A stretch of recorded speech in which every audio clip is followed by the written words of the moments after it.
मोक्षमार्गस्य नेतारम् भेतारम् कर्मभूभृता ज्ञातारम् विश्वतत्त्वानां वन्दे तद्गुणलब्धये वन्दे तद्गुणलब्धये।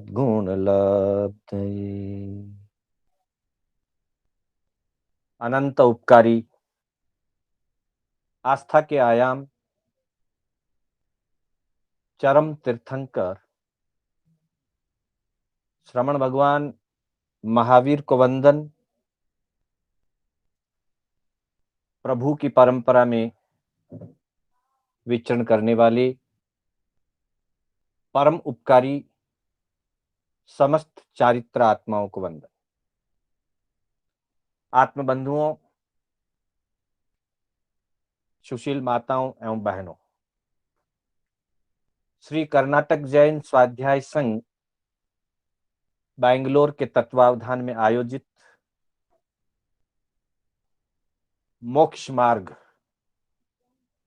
तत्वार्थ सूत्र की इस कक्षा में मैं शांतिलाल बोहरा आप सभी का हार्दिक स्वागत एवं अभिनंदन करता हूं। हमारी कक्षा तत्वार्थ सूत्र के 8वें अध्ययन पर गतिमान है। 7 अध्यायों में हमने जीव तत्व, अजीव तत्व और आश्रव तत्व की चर्चा की, साथ ही विरक्ति रूप आचार एवं पाप त्याग रूप धर्माचरण, इसकी चर्चा हमने 7वें अध्याय में की थी। 8वां अध्याय बंध तत्व और बंध तत्व के अंतर्गत प्रकृति बंध, स्थिति बंध, अनुभाग बंध और प्रदेश बंध, जिसमें पहला प्रकृति बंध कहा गया है, अर्थात जो कर्म हमारे आत्मा के साथ बंध को प्राप्त होते हैं, उन कर्मों में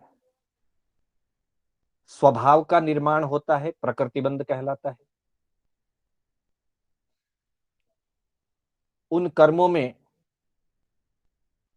समय का निर्धारण होता है कि वो कितने समय तक हमारी आत्मा के साथ जुड़े रहेंगे, अपना फल देंगे,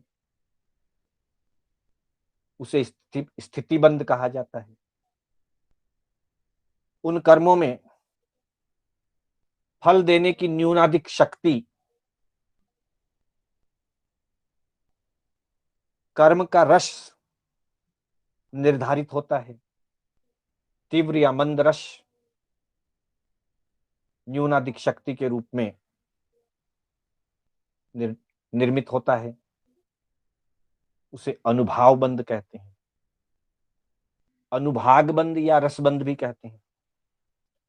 और बंधे हुए कर्मों का अलग अलग कर्म प्रकृतियों के रूप में उतनी उतनी क्वांटिटी और प्रदेशों की व्यवस्था निर्धारित हो जाती है, निषेक रचना बनती है कि एक एक समय में एक एक निषेक उदय में आता रहे।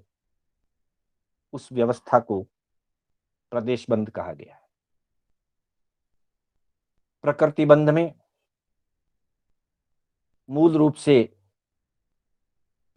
ज्ञानावरणीय, दर्शनावरणीय, वेदनीय, मोहनीय, आयुष्य, नाम, गोत्र और अंतराय रूप 8 मूल प्रकृतियां और फिर इनके विभिन्न भेद प्रभेद की अपेक्षा से उत्तर प्रकृतियों के रूप में 148 कर्म प्रकृतियों का भी विस्तार से वर्णन मिलता है,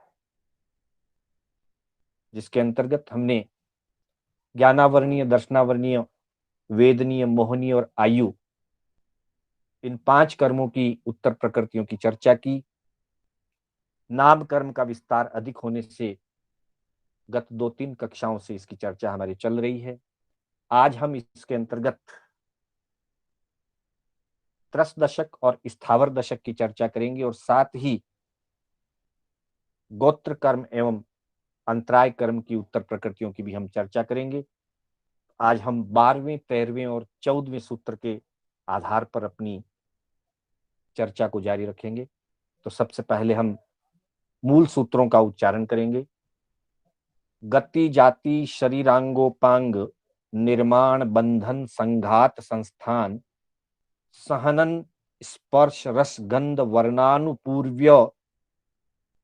वर्णानुपूर्व्य गुरु लघुपघात पराघाता तपोद्योतोच्छ्वास विहायो गतयः प्रत्येक शरीर त्रस सुभग सुश्वर शुभ सूक्ष्म पर्याप्त स्थिरादेय यशांशी सेतराणी तीर्थकृत्वम च।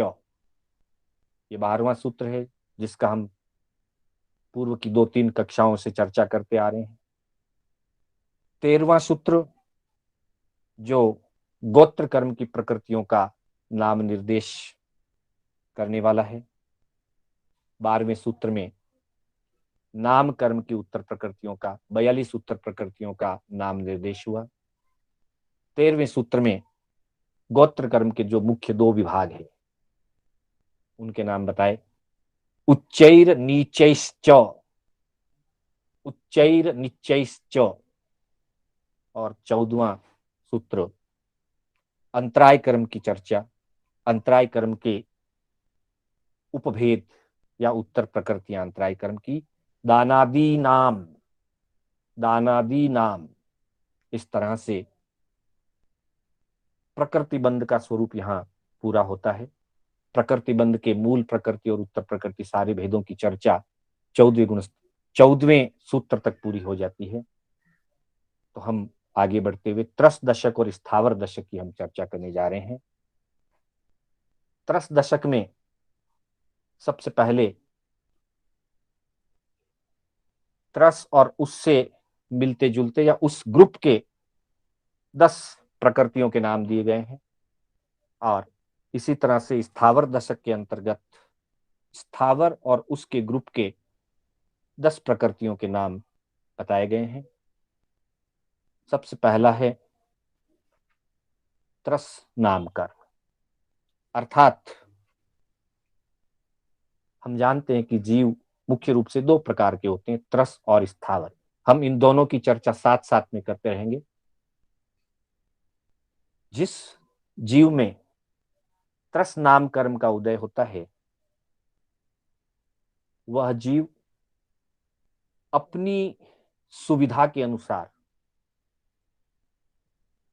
अपनी चाहना के अनुसार एक स्थान से दूसरे स्थान पर गमन कर सकता है।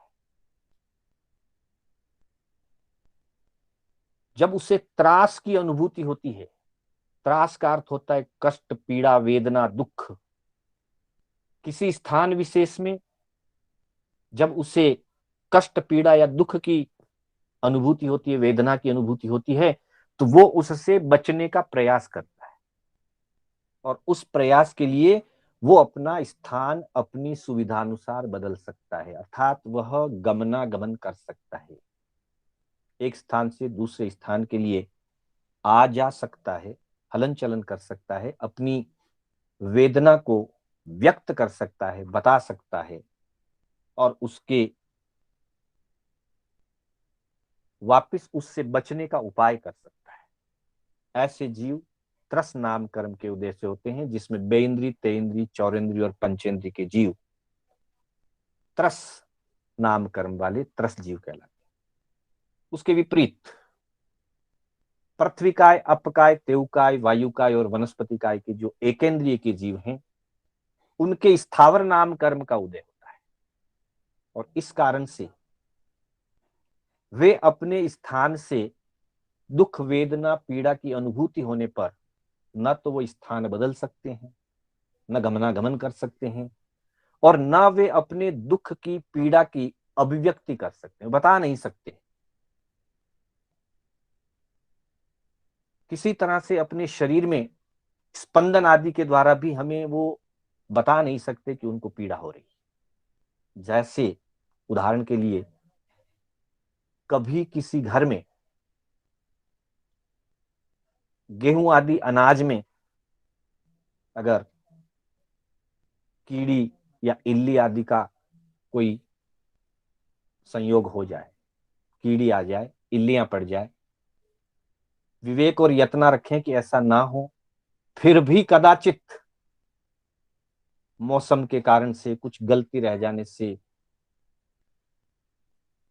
अगर जीव पड़ जाए तो बहनें उसको छानती हैं, साफ करती हैं, फिर भी कहीं रह नहीं गई हो इसलिए थोड़ी देर के लिए धूप में, हवा में रख देती है। जब धूप कड़क होती है,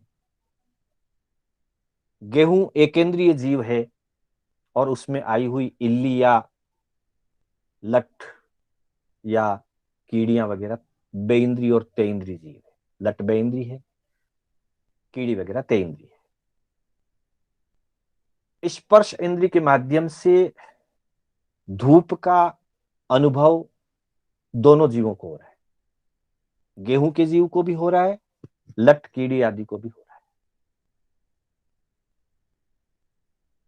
तड़फ के साथ लठ, कीड़ी, इल्ली धूप से निकल करके छाया में चली जाएगी, तड़फ महसूस होगी, अभिव्यक्ति होगी, एक्सप्रेशन होगा और वे आगे चली जाएंगी, क्योंकि उनके पास त्रस नाम कर्म का उदय, त्रस की शक्ति है उनकी। लेकिन गेहूं पीड़ा को अनुभव करेगा, धूप को अनुभव करेगा गेहूं का जीव, लेकिन वो गमन नहीं कर सकता। इस तरह से त्रस नाम कर्म और स्थावर नाम कर्म के कारण जीवों को त्रस वाला शरीर या स्थावर वाला शरीर मिलता है। त्रस के बाद आगे बताया गया बादर नाम कर्म। संसार में दो प्रकार के जीव कहे गए हैं, सूक्ष्म और बादर। बेइंद्री से लेकर आगे सारे जीव बादर होते हैं। बेइंद्री, तेइंद्री, चौरेंद्री, पंचेंद्री के सभी जीव बादर हैं। एकेंद्रिय के अंदर सूक्ष्म और बादर दोनों प्रकार के जीव हुआ करते हैं। जैसे हम बोलते हैं सूक्ष्म पृथ्वीकाय और बादर पृथ्वीकाय, सूक्ष्म अपकाय, बादर अपकाय। पांचों ही स्थावर में सूक्ष्म भी होते हैं और बादर भी। बेइंद्री से ऊपर सभी बादर है, एकेंद्री में सूक्ष्म बादर दोनों का विभाग है। उत्तराध्ययन सूत्र में फरमाया है, सुहुमा सव्वलोगमी। सूक्ष्म जीव संपूर्ण लोक में काजल की डिब्बी की तरह, जैसे डिबिया में काजल पूरा भरा होता है, वैसे ही सूक्ष्म जीव इस जगत में, इस लोक में, 14 राजू लोक के 343 घन राजू पूरे विस्तार में सब जगह सूक्ष्म एकेंद्रीय के जीव ठसाठस भरे। लोगेग देशे ये बायरा, और लोक के एक एक विभाग में बादर जीव होते हैं। संपूर्ण लोक में बादर जीव सर्वत्र नहीं होते, कहीं होते हैं कहीं नहीं होते हैं, कहीं कोई होते हैं कहीं कोई नहीं होते हैं। तो सूक्ष्म नाम कर्म का जिनके उदय होता है, उनका शरीर इतना सूक्ष्म होता है, औदारिक शरीर है, फिर भी इतना सूक्ष्म होता है कि ना हमें दिखाई देता है, ना हमें बाधा डालता है। जहां हम बैठे हैं, जहां हम चल रहे हैं, जहां हमारा हाथ हिल रहा है, वहां सूक्ष्म एकेंद्रीय के जीव ठसाठस भरे हैं यहाँ। लेकिन ना वो हमसे रुकते हैं ना हमको रोकते हैं, बाधा नहीं है, व्याघात नहीं उत्पन्न होता। इतने सूक्ष्म हम हाथ आगे बढ़ाते हैं, वो हमारे हाथ के अंदर से होकर के पार हो जाए, पर बादर ऐसा नहीं होता है। और ये भी कहा गया कि सूक्ष्म जीव जो होते हैं वो काटने से कटते नहीं है, जलाने से जलते नहीं है। औदारिक शरीर है, फिर भी न आग में जलता है वो शरीर, न किसी अस्त्र शस्त्र से कटता है। बादर जीव बादर नाम कर्म के उदय से बादर शरीर को धारण करते, बादर शरीर शस्त्र अस्त्र से छेदन भेदन किया जा सकता है। हम जितने भी पृथ्वी काय से लेकर वनस्पति काय तक जिन जिन काय के जीवों का, जैसे पानी का हमारे जीवन में उपयोग होता है, पृथ्वी को हम खोदते हैं, हवा का भी हम उपयोग करते हैं, अग्नि का संचालन करते हैं, और वनस्पति का भी हम उपयोग करते हैं, वो सब बादर है। बादर का छेदन वेदन किया जा सकता है। बादर बाह्य शस्त्रों को टच करके पीड़ा वेदना या मृत्यु को प्राप्त होते हैं। सूक्ष्म जीव अपनी आयु से जन्मते हैं, अपनी आयु से मर जाते हैं। व्यवहार जगत में सूक्ष्म जीवों का कोई कार्य प्रैक्टिकल नहीं होता है, प्रायोगिक नहीं होता है। प्रायोगिक सारा कार्य जो हमारा होता है वो बादर जीवों के साथ होता है। बादर नाम कर्म और सूक्ष्म नाम कर्म, इसी तरह से पर्याप्ति नाम कर्म और अपर्याप्ति नाम कर्म, दो 6 प्रकार की पर्याप्तियां कही गई है। और उसके बाद अलग अलग जीवों में अलग अलग पर्याप्तियों की योग्यता होती है। एकेंद्रीय में 4 पर्याप्तियां होती है, बेइंद्रिय से असन्नी पंचेंद्रिय तक 5 पर्याप्तियां होती है, और सन्नी पंचेंद्रिय में 6 पर्याप्तियों की योग्यता होती है। जिस जीव की 4, 5 या 6 जितनी पर्याप्तियों की उसकी योग्यता है, जब जीव एक भाव से दूसरे भाव में आकर के जन्म स्थान में, योनि स्थान में उत्पन्न होता है, उत्पत्ति के पहले समय में ओज आहार को ग्रहण करता है। औदारिक का जीव औदारिक पुद्गलों को, वेकरी का जीव वेकरी पुद्गलों को, उन पुद्गलों को ग्रहण करके वो आहार पर्याप्ति का कार्य पूरा करता है। फिर क्रमशः शरीर पर्याप्ति पूरी होती है, इंद्रिय पर्याप्ति पूरी होती है, श्वासोश्वास पर्याप्ति पूरी होती है। एकेंद्रिय के 4 होती है, बेइंद्रिय है, तेंद्रिय, चौरेंद्रिय और आसनी पंचेंद्रिय तक भी है। तो बेइंद्रिय से मुख आ जाता है, अर्थात जीव वचन की योग्यता प्राप्त हो जाती है। तो बाद में उनके 5 पर्याप्तियां पूरी। और गर्भज मनुष्य, देव, नारक, गर्भज, तिर्यन, सन्नी पंचेंद्रिय, तिर्यन, इनकी 6 पर्याप्तियों की योग्यता होती है। ये 6 को पूरा करते हैं। जब तक वे पूरा ना कर ले वहां तक वे अपर्याप्त दशा में रहते हैं, और पूरी पर्याप्तियां कर लेने के बाद वे पर्याप्ता बन जाते हैं। ऐसे जीव जो अपर्याप्ता रह करके पर्याप्ता बनते हैं, उनके पर्याप्त नाम कर्म का उदय होता है। जिस जीव के पर्याप्त नाम कर्म का उदय होता है, वे क्रमशः अपनी पर्याप्तियों को पूरी करते ही हैं। जब तक पूरी नहीं हो जाती, वहां कुछ देर के लिए वो प्रोसेस के रूप में, करण अपर्याप्त उनको कहा गया है कि वो प्रोसेस के रूप में अपर्याप्त दशा में रहते हैं, फिर पर्याप्त को प्राप्त हो जाते हैं। 6 पर्याप्तियां, 5 पर्याप्तियां, 4 पर्याप्तियां पूरी कर लेते हैं।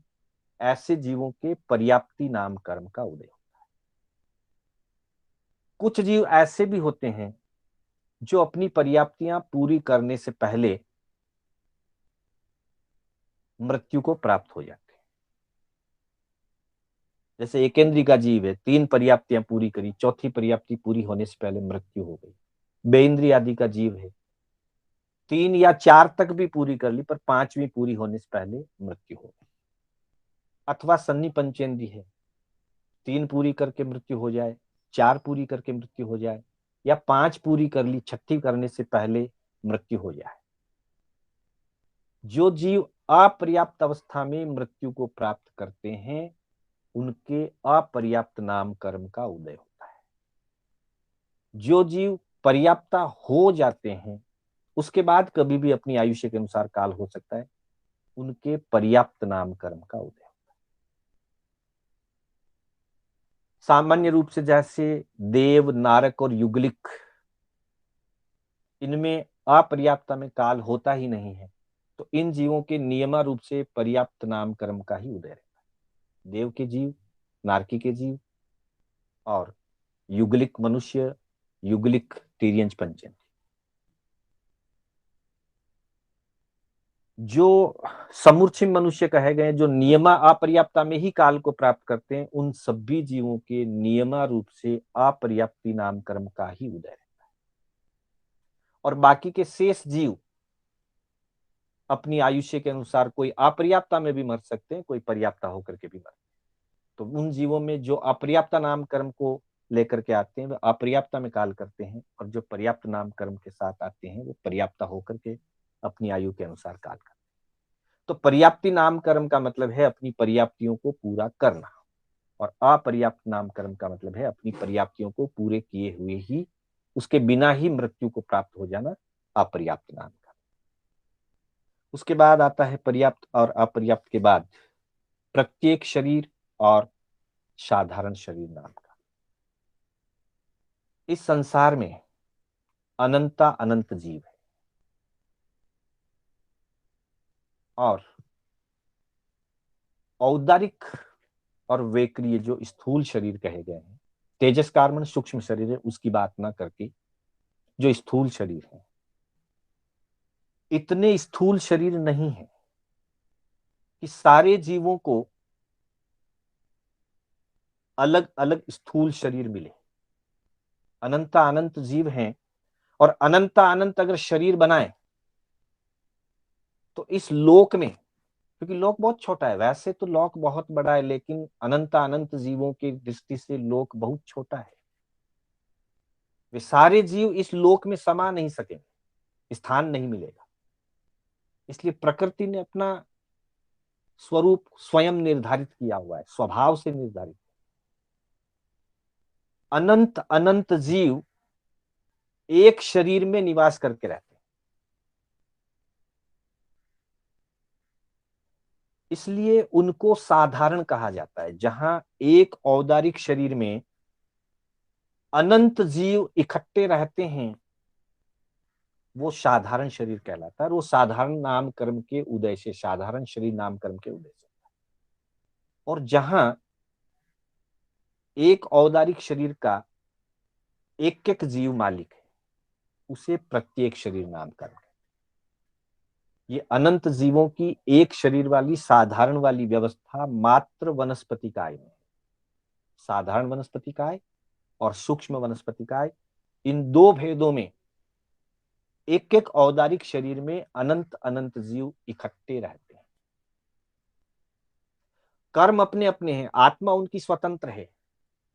तेजस कार्बन शरीर भी उनका सूक्ष्म शरीर अपना अपना स्वतंत्र है, लेकिन फिजिकल बॉडी, स्थूल शरीर जिसको हम कहते हैं औदारिक शरीर, वो अनंत जीवों का इकट्ठा एक ही होता है। इसको एक सीधा से उदाहरण से समझ सकते हैं। जैसे कोई व्यक्ति हॉस्पिटल में एडमिट होता है, कुछ स्पेशल वार्ड होते हैं, एक रूम में एक व्यक्ति, और कुछ जनरल वार्ड होते हैं, एक वार्ड में लाइन से बेड लगे होते हैं, 25-50-100 व्यक्ति भी एक ही वार्ड में अपना ट्रीटमेंट करवाते हैं। उसको साधारण वार्ड, जनरल वार्ड कहा जाता है। जनरल का ही हिंदी शब्द है साधारण। और प्रकृति का ये स्वरूप है, वे उतने सारे जीव एक छोटे से औदारिक शरीर में इतने अनंत जीव इकट्ठे रहते हैं, तभी दूसरे जीवों को स्थूल शरीर मिल पाता है, रहने के लिए उनको अनुकूलता मिल पाती है। अगर प्रकृति में वो व्यवहार ना हो, वो स्वरूप ना हो, वो स्वभाव ना हो, तो अनंत अनंत जीवों के रहने के लिए ये लोक बहुत छोटा पड़ गया है। तो अशुभ नाम कर्म के उदय से, क्योंकि साधारण नाम कर्म पाप की प्रकृति है, प्रत्येक नाम कर्म पुण्य की प्रकृति है। जिसका पुण्य तेज है उसको अपना एक शरीर मिलता है। जैसे जो ज्यादा खर्चा करता है वो अकेले एक रूम में रहता है, जिसके पास पैसे कम है, खर्च नहीं कर सकता है, सरकारी अस्पताल में इलाज कराता है या जनरल वार्ड में इलाज कराता है, तो अनेकों को साथ में रहना पड़ता है। बस वैसा ही व्यवहार प्रत्येक शरीर और साधारण शरीर का है। उसके बाद हम आगे बढ़ते हैं, स्थिर नाम कर्म और अस्थिर नाम कर्म। स्थिर नाम कर्म का अर्थ होता है, कुछ शरीर के अंग होते हैं जो स्थिरता वाले होते हैं, और कुछ शरीर के अंग होते हैं जो अस्थिरता वाले। जैसे हड्डियां स्थिर रहती है, दांत स्थिर रहते हैं, तो जिस कर्म के कारण इनकी व्यवस्था होती है स्थिर अंगों की, उसे स्थिर नाम कर्म कहते हैं। और जैसे कान है, आंखें आदि है, ये हमेशा चलायमान रहती है। जो चपलता का व्यवहार, अस्थिरता वाले अंगों की व्यवस्था होती है, वो अस्थिर नाम कर्म से होती है, और स्थिरता वाले अंगों की रचना स्थिर नाम कर्म से होती है। उसके बाद शुभ नाम कर्म। व्यवहार जगत में ऐसा माना गया है कि नाभि से ऊपर का जो शरीर है, कमर और नाभि के ऊपर के शरीर को शुभ माना गया है, और कमर और नाभि के नीचे के शरीर के जो अंग हैं, पांव आदि हैं, उनको अशुभ माना गया। एक व्यवहार पक्ष। तो कुछ रचनाएं शुभ नाम कर्म से होती है। किसी को हम हाथ स्पर्श करें, हाथ से किसी के चरण को छुएं, उसको बुरा नहीं लगता है। हम अपना मस्तिष्क किसी के चरणों में समर्पित करें, टच करें, बुरा नहीं लगता है। लेकिन पांव से किसी को ठोकर लगाएं, अच्छा नहीं लगता। ये एक व्यवहार है, और ये व्यवहार इसी कारण है कि शरीर के निचले अंगों को अशुभ माना गया है और ऊपर के अंगों को शुभ माना गया है। तो शुभ नाम कर्म और अशुभ नाम कर्म। इसी तरह से सौभाग्य नाम कर्म या सुभग नाम कर्म और दुर्भग नाम कर्म। जिस कर्म के उदय से व्यक्ति सबको प्रिय लगता है, अच्छा लगता है, सुहावना लगता है, चाहे वो कुछ ना करे। मैंने कुछ नहीं किया, आपने कुछ नहीं किया, पर आप लोगों को अच्छे लगते हैं, ये आपका सौभाग्य है, ये मेरा सौभाग्य होगा। तो शुभग नाम कर्म से व्यक्ति कुछ भी करे ना करे, कोई संबंध भी ना हो भले, लेकिन वो अच्छा लगता है। और दुर्भग नाम कर्म जो है, वो इस प्रकार का नाम कर्म है कि परोपकार करते हुए भी अप्रिय लगता है, भलाई करता है फिर भी प्रिय नहीं लगता है। तो ये नाम कर्म का अपना कारण है पुण्य पाप के रूप में। तो शुभग नाम कर्म और दुर्भग नाम कर्म। उसके बाद आता है सुस्वर नाम कर्म और दुस्वर नाम कर्म। जिस कर्म के उदय से व्यक्ति का जो स्वर है, वाणी, शब्द बड़े मीठे, अच्छे, सुहावने, प्रिय वचन, जिस कर्म से व्यक्ति के वचनों में एक प्रियता रहती है, दूसरों को लालायित करता है, दूसरों को प्रभावित करता है, मीठी वाणी होती है, सुरीली आवाज होती है, वह सुस्वर नाम कर्म से। सुस्वर नाम कर्म का उदय होने पर वाणी मधुर होती है और प्रीति भाव का, प्रेम भाव का विकास होता है।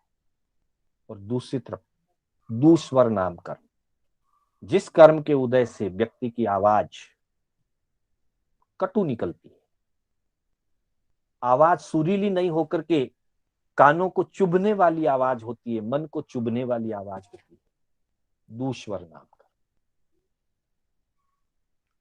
दुस्वर नाम कर्म से व्यक्ति प्रेम और प्रीति का संपादन नहीं कर पाता है। वो जब भी बोलता है, कटु बोलता है, लोगों को अच्छा नहीं लगता। इस तरह से मीठी वाणी, सुरीली वाणी, सुस्वर नाम कर्म, कटु और कठोर वाणी, चुभने वाली वाणी, खराब लगने वाली वाणी, दुस्वर नाम कर्म का। फिर आता है आदेय नाम कर्म। एक व्यक्ति जो भी बोलता है, उसे उसकी बात को आदर मिलता है, सारे लोग उसकी बात को स्वीकार कर लेते हैं, उसकी बात ज्यादातर लोग स्वीकार कर लेते हैं। जिसकी बात बहुमान्य हो, बहुत सारे लोगों को मान्य होती है या सर्वमान्य होती है, आदर मिलता है बात को, आदेय नाम का।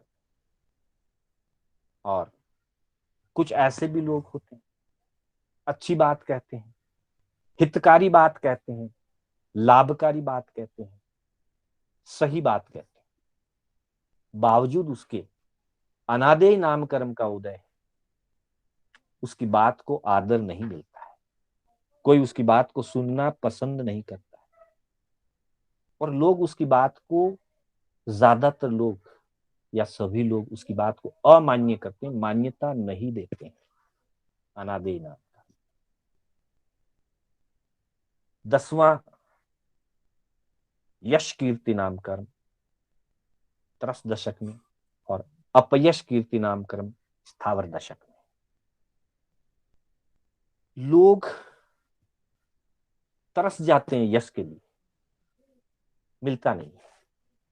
और बहुत सारे लोगों की ये शिकायत रहती है, प्राय रहती है, कि हमने बहुत कुछ किया, पूरा जीवन लगाया, परिवार के लिए लगाया, भाई के लिए लगाया, बहन के लिए लगाया, मित्रों के लिए किया,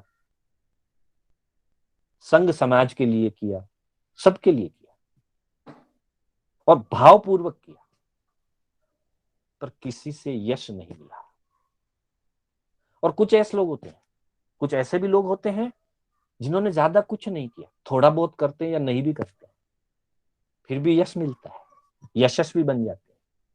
चारों दिशाओं में, 10 दिशाओं में उनकी नाम की वाहवाही होती है। कारण क्या है? यश कीर्ति नाम कर्म, अपयश कीर्ति नाम।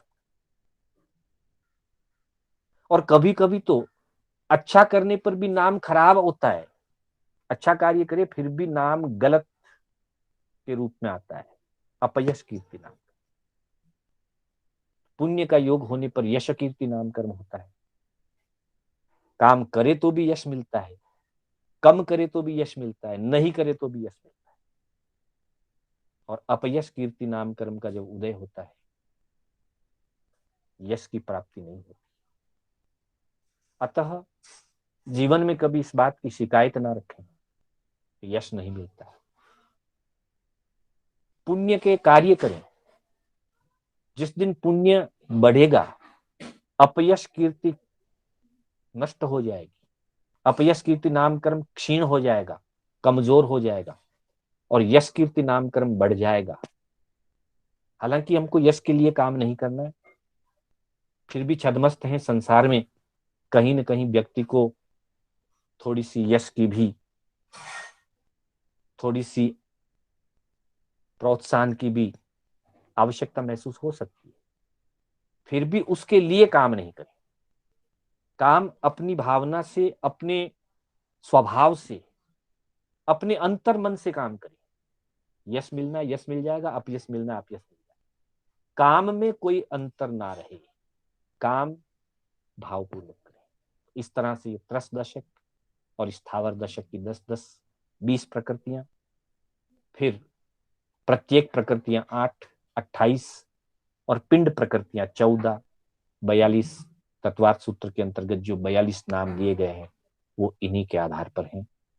और इसके अलावा कल हमने चर्चा की थी 14 पिंड प्रकृतियों के 65 उपभेद होते हैं, उन सब को मिला लें। चार्ट में भी दिया है, वापिस पिंड प्रकृतियों का चार्ट आपके सामने दिया कि गति के 4 भेद, इसी तरह से जाति के 5, विभिन्न अलग अलग भेद और उपभेद जिसकी हमने चर्चा कल भी की थी। सबको मिलाकर के नाम कर्म की 93 प्रकृतियां होती है। और कहीं कहीं बंधन के 5 की जगह 15 भेद, 10 और अतिरिक्त भेद भी थोकड़ों आदि में बताए हैं। तो नाम कर्म के 93 या 103 भेद भी गिनाए गए हैं। जब नाम कर्म के 103 भेदों की दृष्टि से गिनती होती है तो कुल उत्तर प्रकृतियां 158 हो जाती है, और 93 के हिसाब से गिनती होती है तो 148 उत्तर प्रकृतियां नाम कर्म की होती है। और संक्षिप्त रूप से उत्तर प्रकृतियां नाम कर्म की 42 बताई गई है, जो प्रज्ञापना सूत्र में भी बताई है, समवायांग सूत्र में बताई है, और तत्वार्थ सूत्र के अंतर्गत 8वें अध्याय के 12वें सूत्र के अंतर्गत इसकी चर्चा हुई। इस तरह से नाम कर्म का, इसके उपभेदों का, उत्तर प्रकृतियों का स्वरूप हमने जाना। अगले सूत्र में हम गोत्र कर्म की चर्चा करें। 13वां सूत्र, उच्चैर नीचैश्च, ऊचैर नीचैश्च, संधि विच्छेद में उच्चैः नीचैः च, ऊचैः नीचैः च।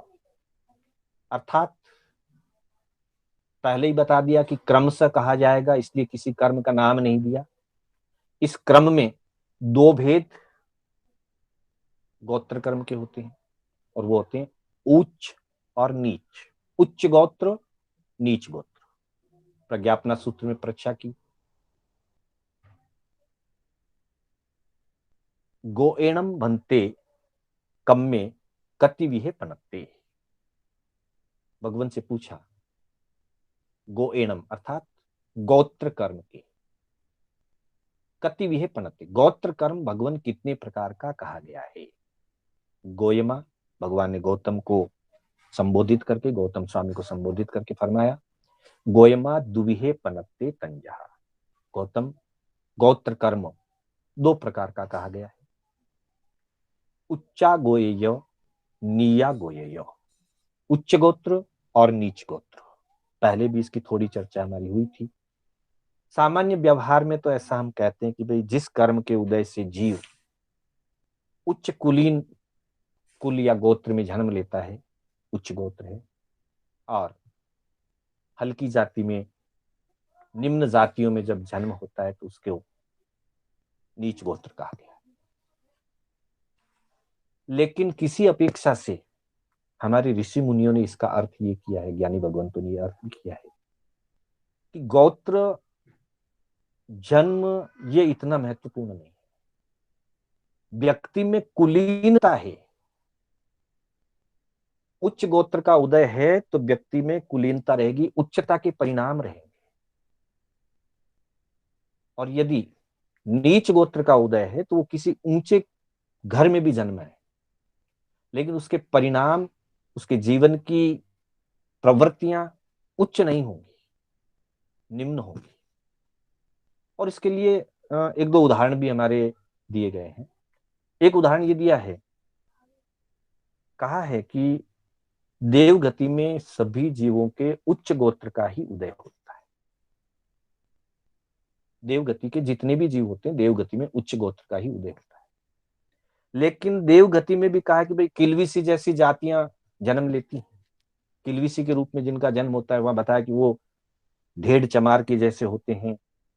वे देवों का जो व्यवहार है उनके साथ में वो तिरस्कृत जैसा व्यवहार होता है, वो निम्न देव गिने जाते हैं।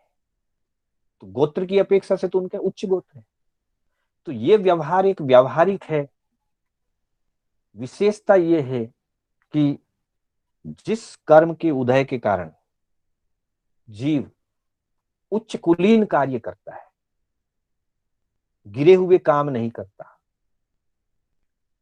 जिन कामों से व्यक्ति का व्यवहार ओछापन लगता है, वैसे कार्य जो नहीं करता है वो उच्च गोत्र है। और जिस कार्यों के करने से उसका व्यवहार ओछा लगता है,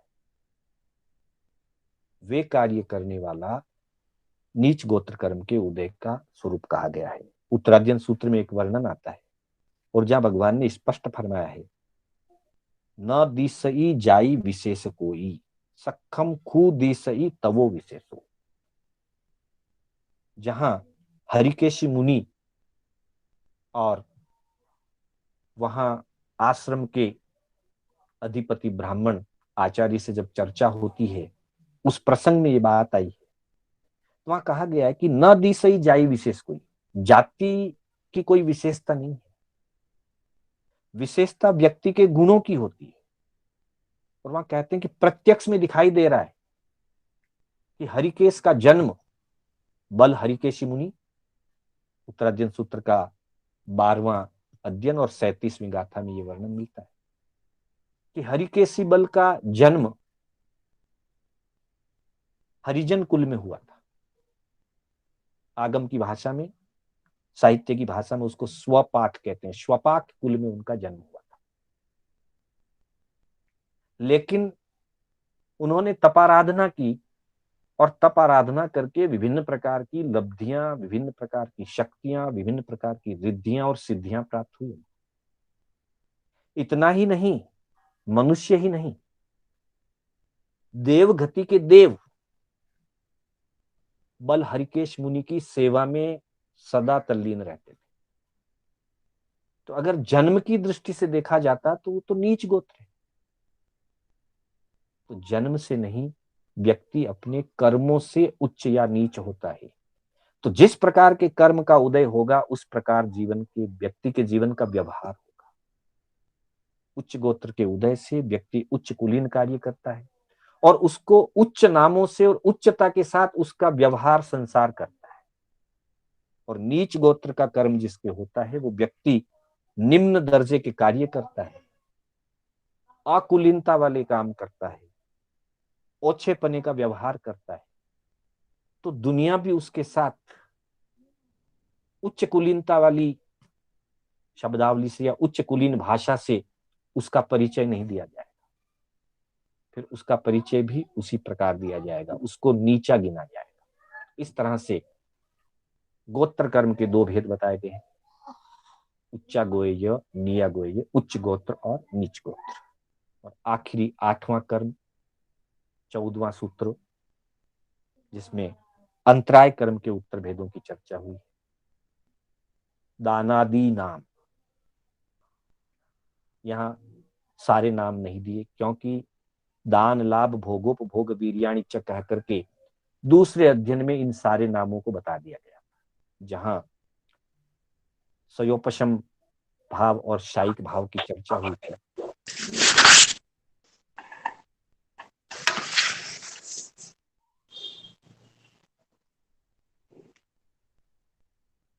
दूसरे अध्ययन के अंतर्गत जब जीव के 5 असाधारण भावों की चर्चा हुई तो वहां दान लाभ भोगोपभोग वीर्याणि इन लब्धियों का नाम बताया था सयोपशम भाव के अंतर्गत। तो यहाँ वापिस नामों को रिपीट ना करते हुए एक शब्द कह करके आदि नाम यानी दान आदि नाम, दान एक्सेट्रा। दान आदि नाम का मतलब दान लाभ भोग उपभोग और वीर्य। इन 5 प्रकार की लब्धियों में जो विघ्न उत्पन्न होता है वो अंतराय कर्म, अर्थात दानांतराय, लाभांतराय, भोगांतराय, उपभोगांतराय और वीर्यांतराय। प्रज्ञापना सूत्र में भी प्रच्छा हुई, अंतरायेणम भन्ते कम्मे कति विहे पनत्ते गोयमा पंच विहे पनत्ते। प्रच्छा की गई अंतराय कर्म कितने प्रकार का होता है। भगवान फरमाते हैं, हे गौतम 5 प्रकार का। तंजहा वो इस प्रकार है, दानंतराय दानांतराय, लाभंतराय लाभांतराय, भोगंतराय भोगांतराय, उपभोगंतराय उपभोगांतराय, वीर्यंतराय वीर्यांतराय। अंतराय वो कर्म है सब कुछ अनुकूलता होने पर भी व्यक्ति उस कार्य को कर नहीं पाता। पास में वस्तु है, पात्र उपलब्ध है, देने की योग्यता है, देने की भावना है, फिर भी कुछ न कुछ ऐसी बाधा आ जाएगी कि वो दान नहीं दे पाएगा। दानांतराय। प्राप्ति का सही संयोग बना हुआ है, अनुकूलताएं हैं प्राप्ति की, देने वाला देना चाहता है, लेने वाला लेना चाहता है, उसके बावजूद बाधा आ जाती है और प्राप्ति नहीं होती, लाभांतराय है। दे नहीं पाता हूं, दानांतराय है, प्राप्ति नहीं होती, लाभांतराय। जैसे कोई याचक या मुनि आहार के लिए आए, मैं देना चाहता हूं पर दे नहीं पा रहा हूं, मेरे दानांतराय है। वो लेना चाहते हैं और कोई ना कोई बाधा उत्पन्न हो जाती है, असुस्थता हो गया अगर या और कोई कारण हो गया, लाभांतराय। जब आगे हम पढ़ेंगे 22 परिचय 9वें अध्याय में, तब अलाभ नाम का एक परिचय कहा गया। 22 परिचय में अलाभ को भी एक परिचय माना है और वो लाभांतराय कर्म के उदय से होता है, अंतराय कर्म के उदय से होता है। इसी तरह से भोगांतराय और उपभोगांतराय, जीवन में सारी अनुकूलताएं होते हुए भी वस्तु के उपभोग करने की चाहना है, भोजन पास में है, व्यक्ति खाना चाहता है और खाने के लिए रखा हुआ है, अचानक कोई दुर्घटना के समाचार मिल गए और भोजन सामने रखा रह गया, व्यक्ति खा नहीं पाता है। घर में अच्छे अच्छे आभूषण रखे हैं, अच्छे अच्छे वस्त्र रखे हैं, और कोई ऐसी परिस्थिति हो गई व्यक्ति उन वस्त्र आभूषणों को चाहते हुए भी उपभोग नहीं कर पा रहा है, भोगांतराय है, उपभोगांतराय, वीर्यांतराय। शक्ति है, साधना करना चाहता है, कार्य करना चाहता है, पर उत्साह नहीं बनता काम करने का, साधना में प्रगति होती नहीं, करने का मानस ही नहीं बनता है, उसका नाम वीर्यांतराय। शक्ति है, पर शक्ति को प्रकट करने के लिए जो चाहना अंतर से जगनी चाहिए वो नहीं जगती, और शक्ति को प्रकट नहीं कर पाता व्यक्ति, वीर्यांतराय। इस तरह से जीवन के जितने भी कार्य जो हम करना चाहते हैं, करने की अनुकूलताएं हैं, कर सकते हैं, फिर भी नहीं कर पाते हैं, वो अंतराय कर्म है। अंतराय कर्म के उदय से जीव के साथ ऐसा व्यवहार होता है। इसलिए इसके 5 मुख्य भाग बताए गए: दानांतराय, लाभांतराय, भोगांतराय, उपभोगांतराय और वीर्यांतराय। इस तरह से 4 प्रकार के जो बंध कहे: प्रकृति, स्थिति, अनुभाव और प्रदेशः तद विषय। तो उन 4 में से पहला